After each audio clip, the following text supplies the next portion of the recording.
March 22, 1943. 11,000 feet above the Norwegian Sea, 47 miles southwest of Trondheim. The starboard engine of the Supermarine Spitfire PR-Mk4 coughed once. Then fell silent. Flight Lieutenant James Rothwell felt the aircraft lurch as his right boot jammed hard against the rudder pedal. Through his oxygen mask, his breathing quickened. The port engine still hummed, but the fuel gauge needle hovered just above empty. He'd pushed the range too far. The reconnaissance run over Trondheim fjord had forced him into evasive maneuvers, burning precious fuel with every turn. Below, the Norwegian coastline emerged from cloud cover. Jagged cliffs and dark forests. Beautiful and unforgiving. Rothwell keyed the radio. Mayday, mayday, mayday. This is Bluebird 37. Position 47 miles southwest of Trondheim. Fuel exhaustion. One engine out. Attempting forced landing. Static crackled. Then a voice from RAF Sundberg. Bluebird 37, copy your mayday. Search and rescue alerted. The port engine sputtered. His stomach dropped. The fuel was gone. Rothwell's hands moved across the cockpit, trim for glide speed, magnetos off. The Spitfire, stripped of guns and loaded with cameras, glided with surprising grace. But gravity was absolute. The coastline filled his windscreen. He spotted a narrow inlet, a finger of dark water between steep hillsides. Too narrow for the 36-foot wingspan. He'd have to ditch in the fjord itself. The water would be near freezing. His survival suit would give him minutes. 1,000 feet. The stall warning blinked red. 500 feet. The cliffs rose on either side. 200 feet. Rothwell yanked the canopy jettison lever. Freezing air slammed into the cockpit. 50 feet. He pulled back on the stick. The tail touched first, a violent jolt. Then the fuselage hit. Water erupted in a gray-white wall. The deceleration was catastrophic. His helmet hit something hard. Silence. Then the hiss of water meeting hot metal. Rothwell opened his eyes. The cockpit was flooding. He released his harness, climbed out, tumbled into the fjord. The cold burned like fire. He kicked hard for the surface, his survival suit inflating automatically. Behind him, the Spitfire sank, bubbles erupting around the wings. He turned toward shore, treading water. That's when he saw it. Set back into the cliff face, hidden by painted netting and false rock facades, a massive concrete entrance. And moored just inside the shadows, the conning tower of a submarine. His breath caught. Not from the cold. Bloody hell, he whispered. A shout echoed across the water. German. Two figures in gray-green uniforms emerged from the rock face. One pointed at him. The other unslung a rifle. A crack echoed. Water erupted 6 feet away. Rothwell dove, the shock nearly paralyzing him. He surfaced behind a boulder, gasping.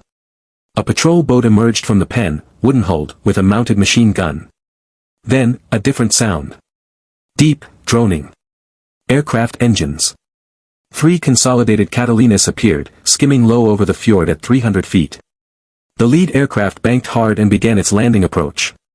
The patrol boat reversed course, fleeing back to the pen. But the Catalina's crew had seen more than a downed pilot. As the flying boat settled onto the water, Rothwell saw the observer staring at the cliff face, at the camouflaged entrance, at the U-boat now rapidly submerging. A crewman swam out with a rescue line, looped it under Rothwell's arms, and towed him back. Hands hauled him through the hatch. Someone wrapped him in blankets. Did you see it? Rothwell forced the words through chattering teeth. The installation. We saw it, sir. The observer held up his camera. I got photographs. The Catalina lifted off. Through the window, Rothwell caught one last glimpse. The entrance was sealed again, just another section of cliff. But it was too late. The secret was out. 12 grainy photographs lay spread across the intelligence briefing table like evidence at a trial. Wing Commander Peter Hastings leaned over them, his finger tracing the concealed entrance. Around him stood officers from RAF Intelligence, the Admiralty, and Section 17M, the branch analyzing German submarine activity. How did we miss this? Commander Richardson's voice carried equal parts anger and disbelief. Because it's brilliant. Squadron leader Margaret Fielding pulled out a coastal survey map. This is Vatnaf Jordan. We've had reconnaissance flights over this area 24 times. Nothing was flagged because nothing was visible from altitude. The Germans built this entirely underground, cut back into the cliff. What we're seeing is only visible from sea level, from very specific angles. How many U-boats? Hastings asked. Fielding consulted her notes. Based on entrance dimensions and German construction protocols, 6 to 8 boats. Maybe more. 6 to 8 U-boats. Operating from a base no one knew existed, positioned perfectly to strike North Atlantic convoys. Hastings felt a chill. When can we hit it? Group Captain Walsh from Bomber Command asked. Weather window opens in 48 hours, Hastings replied. But we need to move fast. The Germans know we've spotted it. They'll evacuate or reinforce. Probably both. Richardson nodded. I'll authorize a full strike package. What are we looking at? Lancasters with tallboys, Walsh confirmed. Those bunker walls will be reinforced concrete, 12 feet thick minimum. We need penetration weapons. Hastings looked at the photographs again, at the grainy image of Rothwell's Spitfire sinking. One pilot, running out of fuel, crashing in exactly the wrong place at exactly the right time. Gentlemen, he said quietly, we've just been handed one of the most valuable targets in Norway. Let's not waste it. The briefing room was thick with smoke and tension. 42 aircrews sat in wooden chairs, leather jackets creaking. Squadron leader George Holden stood at the front, pipe in hand, his eyes betraying the weight of what was coming. Wing Commander Hastings entered and pulled aside the canvas covering the map. A red circle marked Vatnafjorden. 72 hours ago, we didn't know this place existed. Now it's the most important target in Norway. He distributed reconnaissance photographs. What you're looking at is a concealed U-boat base built into the cliff face. Intelligence estimates 6 to 8 submarines currently using this facility. A murmur ran through the room. The strike package, 12 Lancasters from 617 Squadron, each carrying a single tallboy bomb. 12,000 pounds, designed for deep penetration. You'll drop from 18,000 feet. The bombs will punch through rock and concrete, then explode inside. 18,000 feet. Holden did the math. Like threading a needle while riding a horse. One bomb each. One chance. Defenses are limited but dangerous. Light anti-aircraft guns in the hills. Fighter interception from Trondheim likely. Spitfire escort for the first 200 miles, then you're on your own. The room fell silent. One more thing. Hastings's voice softened. The pilot who found this base, Flight Lieutenant Rothwell, is here tonight. Every head turned. In the back corner, James Rothwell stood, his right arm in a sling, a livid bruise across his forehead. He nodded to the assembled crews. Lieutenant Rothwell will provide final navigation details. He saw this target from sea level. Use his knowledge. Holden caught Rothwell's eye and saw fierce determination mixed with something else. Responsibility. The man had stumbled onto this target by accident, and now 42 crews would risk their lives because of what he'd seen. The briefing continued for 90 minutes. Weather. Altitudes. Emergency procedures. The 12 Lancasters came in from the northeast, strung out against the darkening sky. Below them, the Norwegian coast was a maze of shadows, fjords cutting like black veins through snow-covered mountains. In the lead Lancaster, A. Apple, Holden pressed his face to the bomb sight. The tallboy hung in the bomb bay behind him, 12,000 pounds of precisely engineered destruction. Through the glass, he could see the fjord approaching, a thin line of darker water. Bomb aimer to navigator. I have visual on target fjord. Beginning run. The Lancaster steadied. Left, left, steady, steady. From the hills below, tracer fire suddenly arced up, streams of green and yellow light, deceptively beautiful, reaching toward them. Flak at 4 o'clock, called the rear gunner. Holden ignored it. His world had narrowed to the bomb site, to the crosshairs, to the barely visible line of cliff face. He could see it now, the subtle discontinuity where nature ended and German engineering began. Steady, steady. The Lancaster bucked as flak burst close. Shrapnel pinged off the fuselage. Bombs away. The tallboy dropped free. The Lancaster rose suddenly, released from 6 tons of weight. Holden banked away, and behind him the other 11 Lancasters executed their runs, each bomb aimer finding that same nearly invisible point. The first tallboy hit 17 seconds later.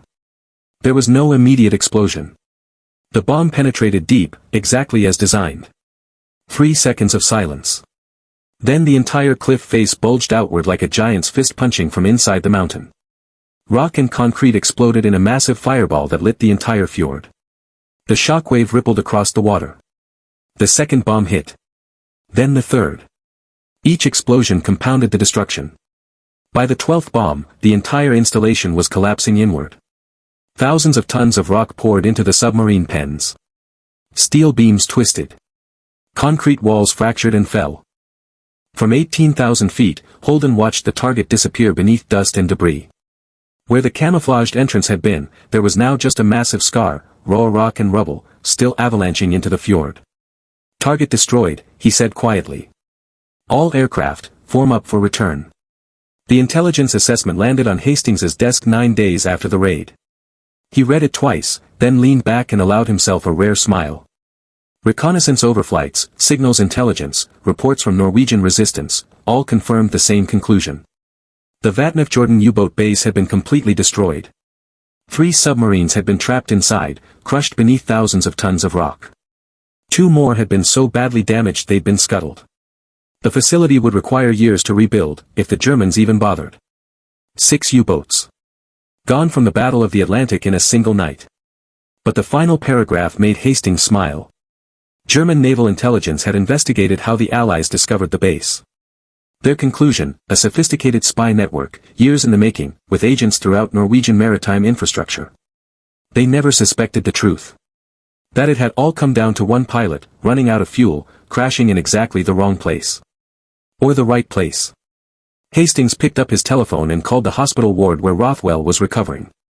Flight Lieutenant. Hastings here. The mission was a complete success. The base is gone. Every submarine in it. A long pause. Then Rothwell's voice, quiet but steady, the crews made it back, sir. 41 out of 42. We lost 1 Lancaster to fighters. But yes, the rest made it home. Another pause. Then it was worth it, sir. More than worth it, James. What you found, you've probably saved 100 merchant ships. Maybe more. Thousands of lives. After hanging up, Hastings walked to his window. Outside, dusk was falling over London. Somewhere in the Atlantic, convoys were steaming toward Britain, carrying food and fuel and ammunition. They were sailing through waters that had just become a little safer, because one pilot's engine had failed at exactly the right moment. War was chaos. But sometimes, just sometimes, chaos worked in your favor. In Norway, the Germans were already sealing off WWII, posting guards, beginning the impossible excavation. They would find the wreckage of 3 U-boats, the bodies of 87 submariners, and the ruins of their most secret facility. And they would never know it had all unraveled because a Spitfire ran dry.